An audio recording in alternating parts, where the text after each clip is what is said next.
Այս գեղեցիկ զարդարանքը մեզ արդեն ավետարան է պատմում, չէ՞։ Մենք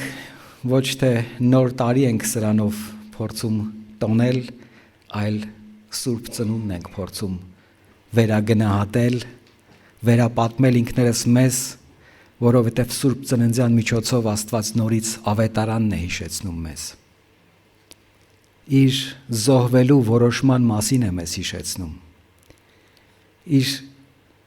ընտրած ժամանակում իր փրկության ճանապարհի մեջ մեզ դնելու մասին է վերհիշեցնում։ Մենք ուրախանում ենք, մենք տոնում ենք, բայց այդ ուրախության ետևում զոհողության մեծ պատմություն կա։ Ինքնազոհ սիրո մեծ պատմություն կա։ Մենք Սուրբ Ծննդյան ուրախանում ենք, բայց սա դեպի խաչ տանող պատմություն է։ Այո, խաչից հետո էլ հարությամբ դեպի երկինք տանող ճանապարհ է։ Եվ շատ հաճախ աշխարհի թոհուբոհի մեջ մենք այս պատմության զոհողությունը, սերը, դրսևորումները շղարշում ենք մեր մտքերում եւ դրա փոխարեն ինչ որ սեղաններ, նոր տարի ու այլ զարդարանքն է գալիս առաջ ու մոռանում ենք, ում ենք տոնում, ինչն ենք տոնում, ինչու ենք սա տոնում եւ ինչ ասելիք ունի սա կոնկրետ իմ անձնական պատմության մեջ։ Ես ինչ պետք է անեմ, որպեսզի աշխարհի տոնածը ինձ մոռացության չտա իրական տոնը, որի համար Աստված ինքը իր կյանքը տվեց։ Աշխարհը շատ զարդարանքներ ունի, բայց այլ նպատակ ունի։ Ինչ որ բան վաճառել, ինչ որ բանից զրկել ուրիշ տեղ տանել, ուրիշ ճանապարհ առաջարկել, ուրիշ ուրախություն առաջարկել, ուրիշ մոտեցում առաջարկել։ Եվ այդ փայլփլուն զարդարանքների ճոխության մեջ մենք շատ հաճախ միգուցե առիթ չունենանք մեզ նորից պատմելու իրական ավետարանը։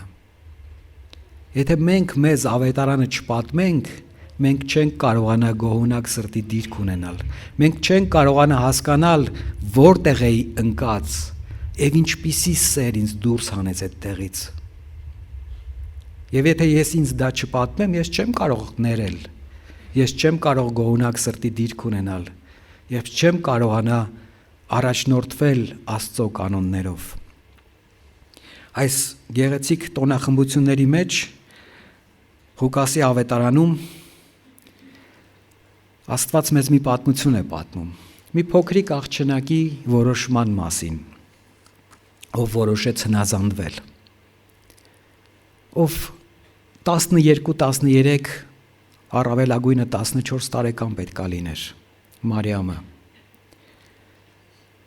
որոշեց հնազանդվել անվերապահորեն, որոշում կայացրեց մտնել Աստծո տիրույթի մեջ, ժամանակի մեջ, Աստծո առաջնորդությունը վերցնել որպես իրական, առաջնորդվելով նույնիսկ հին ուխտում պատմված այն ավետարանով, որը ինքը շատ լավ գիտեր, որովհետև գիտեր, որ կույսից ծնվելու է Մեսիան եւ սպասում էր դրան, իրական սպասում էր, որովհետև իր աղոթքներում, իր խոսքերում հստակ էր, որ ինքը գիտեր մարգարեական գրքերը, սաղմոսները եւ դրանց մեջբերումներով է ամբողջ իր աղոթքներն ու խոսքերը։ Եվ գիտեր, որ Աստված գործելու է ճիշտ ժամանակին։ Ղուկաս ավետարանիչը Քրիստոսի ավետարանը մեզ պատմելով առաջի գլխում 26-ից 38 համարներում այսպես է գրում, ընթերցենք Աստծո խոսքը։ 6-րդ ամսին Գաբրիել հրեշտակը Աստծո կողմից ուղարկվեց Գալիլեայի մի քաղաք, որի անունը Նազարեթ էր, մի կույսի մոտ, որ նշանված էր Դավթի տնից Հովսեփ անունով մի մարդու հետ, եւ այն կույսի անունը Մարիամ էր։ Հրեշտակը նրա մոտ գալով ասաց. «Ուրախացիր, ով շնորհընկալ, Տերը քեզ հետ է»։ Մարիամը տեսնելով հրեշտակին, նրա խոսքերից շփոթվեց ու մտքում խորհում էր, թե այս ողջույնը ինչ է նշանակում։ Եվ հրեշտակը նրան ասաց. մի վախեցիր, Մարիամ, որովհետև Աստծուց շնորհ ստացար, ահա կհղիանաս, որդի կծնես եւ նրա անունը Հիսուս կդնես, նա մեծ կլինի ու բարձրյալի որդի կկոչվի, եւ Տերը Աստված նրան կտա Դավթի նրա հոր աթոռը, եւ նա կթագավորի Հակոբի տան վրա հավիտյան, եւ նրա թագավորությունը վերջ չի լինի։ Մարիամը հրեշտակին ասաց. այդ ինչպես կլինի, չէ որ ես դեռ տղամարդ չեմ ճանաչում։ Հրեշտակը պատասխանեց նրան. Սուրբ Հոգին կգա քեզ վրա եւ բարձրյալի զորությունը Հովանի կլինի քեզ, դրա համար քեզնից ծնվողն էլ սուրբ է եւ Աստծո որդի կկոչվի, եւ ահա քո ազգականը Եղիսաբեթը, նա էլ հղիացավ իր ծեր օրերով, եւ նա որ ամուլ էր համարվում 6-րդ ամսվա մեջ է, որովհետև Աստծո համար ոչ մի անկարելի բան չկա։ Մարիամն էլ ասաց. ահա Տիրոջ աղախինն եմ, թող քո ասացի համեմատ լինի ինձ, եւ հրեշտակը հեռացավ նրա մոտից։ Ամեն Աստծո խոսքին։ Ինչ է բացվում մեր առջև, ինչ պատմություն է բացվում։ 6-րդ ամսին Եղիսաբեթի, որովհետև նկարագրված էր արդեն ինչ տեղի ունեցավ մի այլ ընտանիքում։ Հրեշտակը ինչպես խոսեց, ինչ ասեց, բայց Գաբրիել հրեշտակը, Աստծո падգամաբերը, տիեզերքի աստիճանակարգերում ամենահզոր էակներից մեկը, գալիս է եւ ուր է գալիս Գալիլեայի մի քաղաք։ Չի գալիս Փարիզ, չի գալիս Հռոմ, չի գալիս Կորինթոս, չի գալիս Ալեքսանդրիա, չի գալիս նույնիսկ Երուսաղեմ, որ սրբության տեղն էր, իսկ գալիս է Գալիլեա, որ հրեաներն ասում էին հեթանոսական Գալիլեա, որ հրեաներն ասում էին միթե Գալիլեայից ինչ որ լավ բան կարող է դուրս գալ, բայց ոչ միայն Գալիլեա է գալիս, այլ գալիս է Գալիլեայի մեջ ամենաառհամարված քաղաքը Նազարեթ, մոտ 100-150 տուն ունեցող, մինչև 500,000 բնակչություն ունեցող մի հատ գյուղաքաղաք, բարձրունքի վրա, նեղ փողոցներով, որտեղ ամենահամառ մարդիկ էին ապրում հրեաների պատկերացմամբ, նույնիսկ գալիլեացիների պատկերացմամբ ամենաբիրտ, կոշտ, անտաշ, անուս մարդիկ էին ապրում։ Ուրեմն ամենաառհամարված վայրն էր, տիեզերքի ամենահզոր էակը, Աստծո դեսպանը, Աստծո արտաքին գործերի նախարարը, այսպես ասենք, խոսնակը գալիս է ամենաառհամարված մի տեղ ու ամենաչնչին ընտանիքներից մեկը այդ պարագայում ոչ թե ազգատոհմով, ոչ ազգատոհմով ամենավեհ, բայց իր ունեցվածքով, կարողությամբ, կահկարասիով, հագուստով ամենախեղճ ընտանիք ու գալիս է մտնում մի աղջնակի սենյակ, առանձնասենյակ, մտավ ասում է, այդ բառը հունարենով գործածված, մտավ ներս մի սենյակ, որտեղ Դավթի տնից Հովսեփ անունով մի մարդու հետ նշանված կույս Մարիամն էր ապրում։ Այդ ժամանակ 1 տարի նշանդրեքի փուլ էր, որը իրական ամուսնության պայմանագրի նման էր։ Մարդիկ խոստանում էին ընտանիքները իրար, նշանվում էին, բայց դեռ հարսը ապրում էր իր տանը, փեսան իր տանը, մինչև որ բուն հարսանիքը տեղի ունենար, եւ երկուսն էլ պատրաստվում էին։ Արդեն փեսայի ընտանիքը վճարում էր ինչ որ պետք էր վճարել եւ պայմանագիր էր տեղի ունենում եւ Աստծո առջեւ ուխտ էր տեղի ունենում եւ սրբության շրջան էր սա հարսի համար եւ պատրաստության շրջան փեսայի համար, ով պետքա կառուցեր այդ ընթացքում իրենց հոր տանը կցված մի տուն,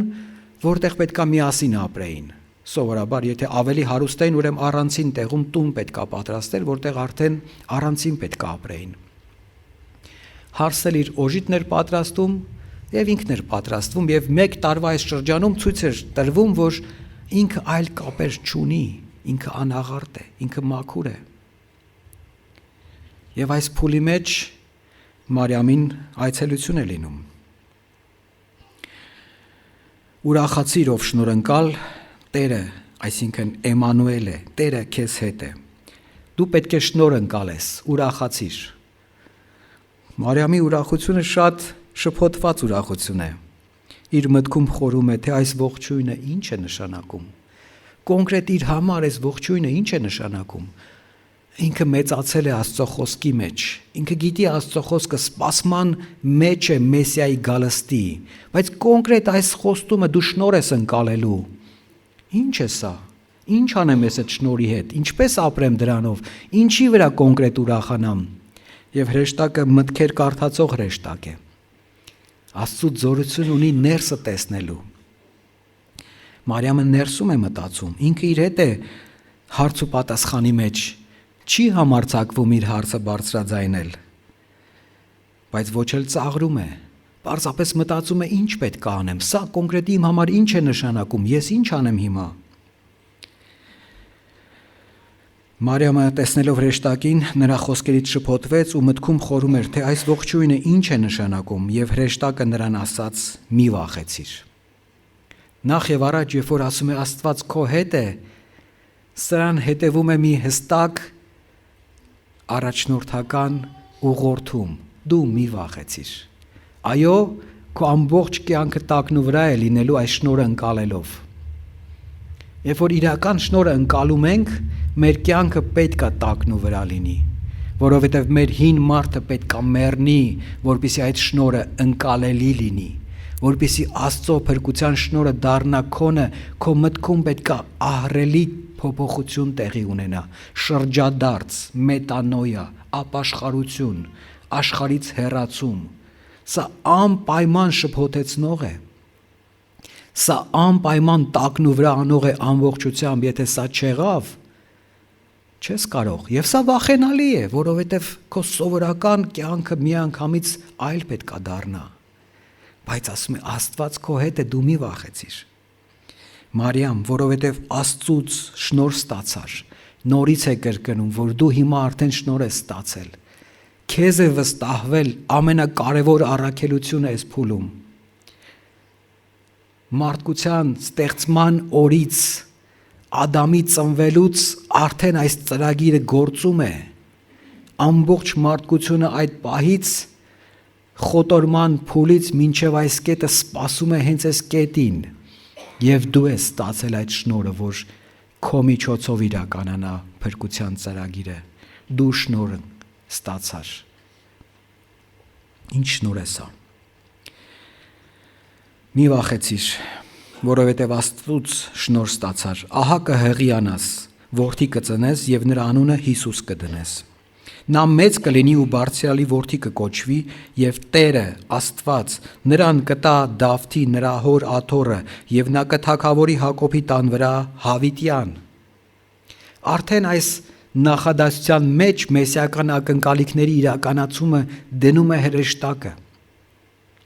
Արդեն ասում է, որ սա սովորական ծնունդ չի, եւ մարդ է, եւ միաժամանակ Աստված է ծնողը, որտեվ հավիտյան է, եւ քահանայապետ է եւ թագավոր է։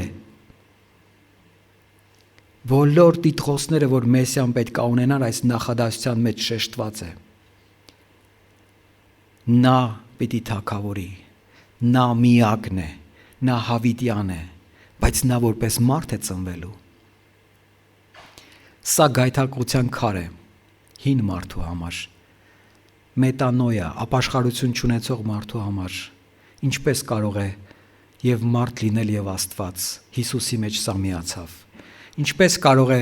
հավիտենական լինել, բայց մահանալ, հետո նորից հարություն առնել։ Աստծո համար անկարելի բան չկա, եւ հենց այս անկարելին մարդկային մտածելակերպով կարելի դարձնող Աստվածն է, որ պատմություն է կերտում եւ փոխում է սովորական պատմության ընթացքը իր միջամտությամբ, իր փրկության ճանապարհով։ Եվ դրա համար հրեշտակը միանգամից այս տիտղոսները հրճակելով Մարիամի համար բացում է իր սպասումների տիրույթը։ Եվ նա եւ նրա թագավորությունը վերջ չի ունենալու։ Մարիամը հրեշտակին ասաց. այդ ինչպես կլինի, չէ որ ես դեռ տղամարդ չեմ ճանաչում։ չեմ ճանաչում, ոչ մեկին չեմ ճանաչում, ես չեմ ունեցել մերձեցման որևէ դրվագ,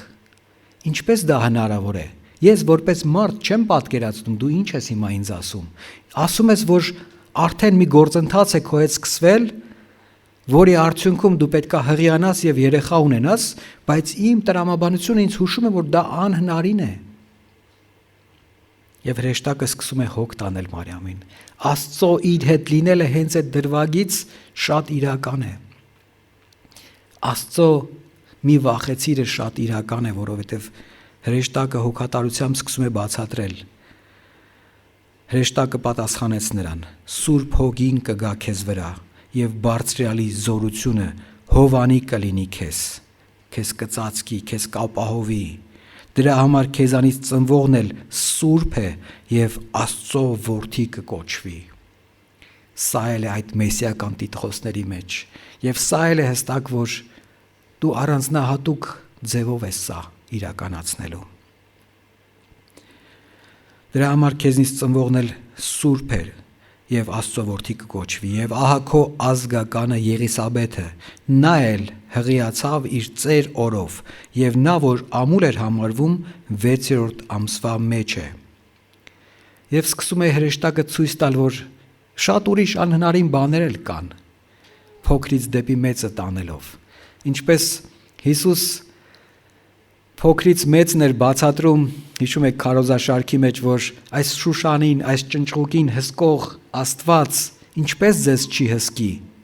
Հիմա էլ ասում է, նայեք, մարդկայնորեն նաև Եղիսաբեթի հղիությունն է անհասկանալի, անտրամաբանական, անհնար,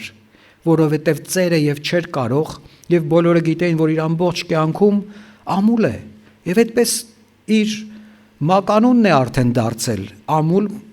Եղիսաբեթ։ Բայց հիմա փոխվել է, որովհետև Աստված միջամտել է, Աստված նախապես այս ամբողջը դրել էր, թե ամլությունը, թե հղիությունը, որպեսզի այս օրինակով նաև Մարիամին ցույց տա, որ անհնար բան չկա, փոքրից մեծն է տանում։ Այո, հին ուխտում օրինակներ կային, որ էլի էր տենց բաներ եղել։ Ուրեմն սա դեռ ինչ որ չափով էլի Աստծուն վստահելով հնարավոր էր, բայց որ ընդհանրապես առանց որևէ հակառակ սեռի միջամտության հղիություն տեղի ունենա, սա ընդհանրապես անբացատրելի, անտրամաբանական էր թվում բոլորի համար։ Բայց փոքրից մեծն է ցույց տալիս հրեշտակը, Աստծո գործելավոճն է սովորեցնում հրեշտակը, սովորեցնում է այս պատանի աղջկան, որ դու այլ հոգացության ներքո ես։ Եվ դրա համար ասում է 37-րդ համարում, որովհետև Աստծո համար ոչ մի անկարելի բան չկա։ Ամեն։ Սիրելիներ, սա շատ կարևոր նախադասություն է։ Պատմություն կերտող Աստված, տիեզերքը կերտող Աստված, ժամանակից վեր, բայց ժամանակ ստեղծող եւ իր ընթացքի մեջ դնող Աստված վեր է բոլոր օրենքներից, բայց ինքը օրենքների միջոցով նաև օրենքներից այն կողմն է ցույց տալիս, որ դրանցից այն կողմ ինքն է։ Եվ դրա համար ասում է, այո, կան կարգ ու կանոն բոլոր ոլորտներում։ Սովորական ընթացքը այսպիսին է։ Դուք սովորեք կարգ ու կանոն, որտեղ ես կարգ ու կանոնի Աստված եմ, բայց նույնիսկ այդ կարգ ու կանոնի մեջ ավելի բարձր կարգ ու կանոն կա, որը իմ մեջ է, իմ հետ է, եւ դրա համար հրեշտակը շատ հստակ է անում, որովհետև Աստծո համար ոչ մի անկարելի բան չկա։ Խոստացված էր դարեր շարունակ, որ այսպես պետք է տեղի ունենա։ 7 դար Իսրայելը սպասում էր այս կետին։ Աստծո խոսքը սերտվում էր, անդադար եւ սպասվում էր։ Ամեն առիթով հռչակվում էր սա։ Բայց երբ որ տեղի ունեցավ, էլի չենք կարող հասկանալ ինչ է սա, որովհետև մենք միայն մարդկային տրամաբանության տիրույթում ենք փորձում բաները բացատրել, բայց Աստված միշտ այդ տիրույթից այն կողմ է, Աստված միշտ այդ տիրույթից ավելին է, ու դրա համար շատ հստակ է անում, որովհետև Աստծո համար ոչ մի անկարելի բան չկա։ 4 դար կարծես լուր էր Աստված։ Մարիամի ընտանիքի մեջ, իր բնակավայրի մեջ կարծես թե լուր էր Աստված։ Մարգարեների միջոցով չէր խոսում, հատուկ հրաշքներ տեղի չէին ունենում։ Բայց Աստված տեսնում ենք, որ շատ հստակ նախապատրաստում էր թե Եղիսաբեթին, թե Մարիամին, թե Հովսեփին, թե ամբողջ բնակավայրը, թե ամբողջ Իսրայելը, թե ամբողջ մարդկությունը ճիշտ ժամանակին տեղի է ունենալու իրադարձություններ։ Ճիշտ ժամանակին միջամտելու եւ փոխելու է մարդկային պատմությունը Տերը։ Եվ դրա համար կարևոր է, որ Աստծո լռությունը մենք բացարձակ չհամարենք, այլ նախապատրաստություն համարենք։ Կարևոր է, որ տեսնենք, որ Աստված նույնիսկ իր լռության մեջ, բայց իր խոսքով նախապատրաստել էր Մարիամին, որ այս մեծ առաքելությունը նկատելուց չապստամբի, մարդկային տրամաբանության տիրույթում չմնա, այլ հնազանդվի։ Մարիամը անհասկանալի առաջնորդություն ստացավ։ Հիմա եկեք սկսենք Մարիամի տեսակետից նայել։ Ես փոքր աղջիկ եմ, արդեն նշանված եմ։ Հիմա կարևոր է, որ ես իմ սրբության կյանքով ցույց տամ, որ ես արժանի եմ այս ամուսնությանը, որ ես ճիշտ այն դիրքում եմ, ինչի մասին որ վկայվել է։ Սա կոչում է իր համար։ Դու պետք է առաքելություն իրականացնես։ Ես քեզ կանչում եմ մեծ առաքելության։ Իր հրեշտակի միջոցով Տերն ասում է։ Բայց այդ կոչումը վտանգ է իր համար։ Շատ տարբեր վտանգներ է պարունակում ու շատ ահավոր։ Նրա հղիությունը ինքնին արդեն վտանգում է իր կյանքը, նորածնի կյանքը, իր ընտանիքի պատիվը, իր ամուսնու ընտանիքի պատիվը, իր գյուղի պատիվը, որը եթե չմիջամտի այս բիրտ, կոշտ, կոպիտ Նազարեթը, եթե չխնդրին լուծում չտա, էլ ավելի խայտառակված է լինելու։ Պատկերացնում եք, չէ՞ ինչի մասին եմ խոսում։ Սա շատ կոնկրետ քայլերի հաջորդականություն է։ Եթե դու նշանված ես, քո տանն ես ապրում, իրավունք չունես ամուսնուդ հետ լինել, սա 1 տարի հետո պետք է լինի, ու դու հղիացել ես, էլ փաստեր պետք չեն, ամեն բան հստակ է, պետք է քարկոծվելով սպանվես։ Անվտանգություն ընդհանրապես չկա, բայց շատ ավելին անձնական պատվից են կողմ ընտանեկան պատիվն է, գերդաստանի պատիվն է, ես բոլորը վտանգված է։ Մեկ այլ վախ, որ ինքը նույնիսկ չէր պատկերացնում, որ պետք է ունենա, որ երբ որ այդ զավակը ծնվի, Հերովդեսը իր ամբողջ իշխանական ուժը, մեծ կոչված Հերովդեսը, որը մեծ էր իր շինարարական մեծ մասշտաբների համար, իր մեծ պրոյեկտների համար, բայց մեծ էր նաև սպանելու իր որոշման մեջ, որովհետև ով իր ընտանիքում, իր կողքը, իր շրջապատում հանկարծ իր պատկերացմամբ վտանգում էր իր իշխանությունը, ինքը միանգամից ոչնչացնում էր, բնաջնջում էր, եւ հետո մեծ սպանդ իրականացրեց հենց այս տիրույթում։ Ինչ տեսակի վտանգներ ասես կային, որ Մարիամը պատկերացնում էր կամ չէր պատկերացնում, բայց Աստծո ապահովության մեջ էր։ Նրա հարցը ինչպես կլինի ոչ թե կասկած էր, այլ որոնում էր, սա ինչպես կարող է լինել։ Չէր ասում ինչու հենց ես, մեկ ուրիշին ընտրի, չէր ասում ես պատրաստ չեմ նման առաքելության, որովհետև ես փուլերի մեջ եմ, որովհետև սիրտը պատրաստ էր հնազանդվելու։ Հնազանդությունը չի պահանջում ամեն ինչ հասկանալ։ Ինքը շատ բան հասկանում էր, շատ բան էլ չէր հասկանում, բայց գիտեր մի կարևոր բան, որ պետք է հնազանդվել Աստծուն։ Այս հնազանդությունից է ծնվում մնացած ամբողջ առաջնորդությունը։ Պետք էր վստահել Աստծուն։ Հրեշտակն ասում էր, Աստծո համար անկարելի ոչինչ չկա։ Դու հնազանդվիր, դու վստահիր մնացած Աստված ինքն է անելու։ Հնազանդությունը ճանապարհ է, ոչ թե վերջնակետ։ Մենք հաճախ մտածում ենք հենց հնազանդվեցի ու ստեղ վերջացավ։ Բայց այս հնազանդությամբ սկսում է հնազանդությունների ճանապարհ։ Ու Մարիամի կյանքում սա կար, որտեղ անկումներ էլ կար, որտեղ էլի դեռ չհասկանալ կար, ինքը հենց սկզբից չէր պատկերացնում, որ այս ճանապարհը դեպի խաչ է տանում, բայց նաև դեպի հարություն է տանում։ Իրեն արդեն հղի ժամանակ ասում էին, որ սուրը պետքա խոցի քեզ, դու պետքա տառապես, դու կրում ես մեծագույն պատիվը, բայց մայրական սիրտը պետքա խոցվի, որտև զավակ պետքա կորցնես։ Դու դեռ պետքա ապրես, բայց ինքը պետքա մահանա։ Ու այս ամբողջը դու էմոցիոնալ իմաստով դեռ չծնված այս լավ բարի լուրից սկսած պետքա սկսես կրել։ Մենք հիմա տոնում ենք, ուրախանում ենք, ավետում ենք, Սուրբ Ծնունդ ենք ասում, բայց պատկերացրեք Մարիամի զգացումները, երբ որ իրան ասում են դու շնորհ ես հիմա ընկալում ու դրանից քո կյանքը, քո զավակի կյանքը, քո ազգատոհմի կյանքը վտանգվում է։ Դու հիմա շնորհ ես ընկալում, որի համար ահավոր թանկ գին ես վճարում հենց այս պահից։ Դու հիմա շնորհ ես ընկալում, որը զոհողության կյանք է։ Բայց Մարիամը որոշեց հնազանդվել։ Մարիամը չէր տեսնում, այո, խաչը, հարությունը, եկեղեցու ծնունդը, այս իրական աշխարհակալ տարածումը ամեն բանի ինքը չէր տեսնում, բայց տեսնում էր, որ Տերը իր հետ է, Էմանուել, եւ հնազանդվեց, եւ նրա պատասխանը շատ ուժեղ էր։ Ահա Տիրոջ աղախինն եմ։ Այո ասեց ինքը։ Այոից ավելին ասեց։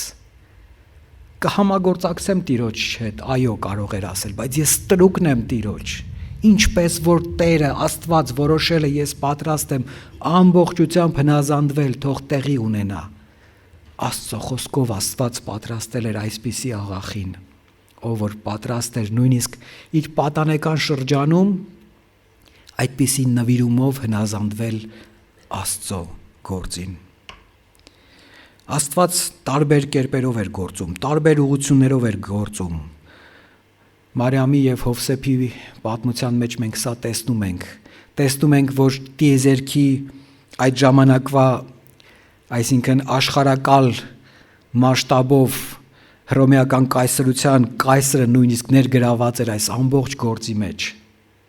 Մարթա համար էր անում, սա էր անում, նա էր անում, եւ սա ամբողջը ծրագրված էր Աստծո կողմից, իր ժամանակի մեջ էր,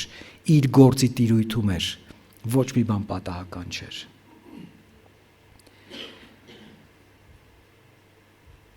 Երբ որ մենք Եսայի մարգարեի խոսքերը կարդացինք, այնտեղ էլ մարգարեն ասում էր եւ պատմում էր, որ Տերը պետքա գործի եւ Տերն ասում է ես եմ Տերը, պիտի փութացնեմ այդ իր ժամանակին։ Աստված չի ուշանում։ Իր ժամանակին է գործում իր որոշած ձևով։ Եվ սա լավագույն ժամանակն է եւ լավագույն ձևն է։ Եթե Աստված քո մեջ հիմա պատրաստում է մտքի շեշտակի փոփոխություն, որ աշխարհին ոչ ասես, եւ դու զգում ես այդ առաջնորդությունը, սա ճիշտ ժամանակն է։ Եթե Աստված քո մեջ պատրաստում է մի հզոր որոշում, որով դու պետքա ոչ ասես կյանքի որևէ մի սխալ սովորության, որը քեզ ստրկացրել է, հիմա ասա ես Տիրոջ ծառան եմ, պատրաստ եմ,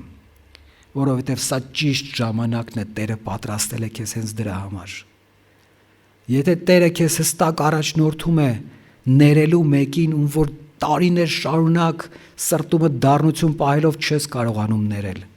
պարզապես որովհետև որոշել ես, որ քո ցավը մեծ է, որ դու ավելին ես արժանի կամ շատ ուրիշ պատճառաբանություններ, կամ ինքը պետքա պատժվի, որովհետև ինքը շատ մեծ սխալ է արել։ Բայց միգուցե Տերը հիմա հենց քո մեջ